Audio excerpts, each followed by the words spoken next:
pinag-audition niya ako, syempre. Na-experience niya sa akin yung proseso ng pagiging artista. Taka. Maging artista at natupad ko na po yun.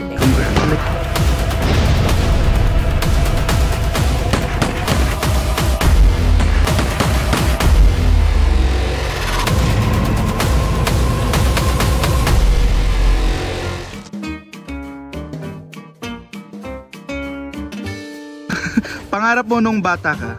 Gusto kong maging doktor. Maging artista at natupad ko na yun. Pangarap ko maging sundalo.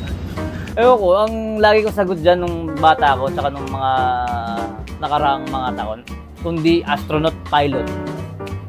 Kasama yon piloto. Kaso may ADHD kasi ako kaya paiba-iba eh. Sundalo, piloto, kagaya ng AirPods ko na action star. Tapos, ano ba? Yung sa drawing, yung magdo-drawing ka ng, drawing ng Marvel o kaya Dragon Ball, madami. At saka banda. Madami kong pangarap ng bata ako. Pero never ko ata naging pangarap maging artista. Naging artista lang ako nung bata ako kasi AirPods ko artista. So, pero hindi dahil sa artista siya kaya ako nakuha. Pinag-audition niya ako, syempre. Na-experience niya sa akin yung proseso ng pagiging artista.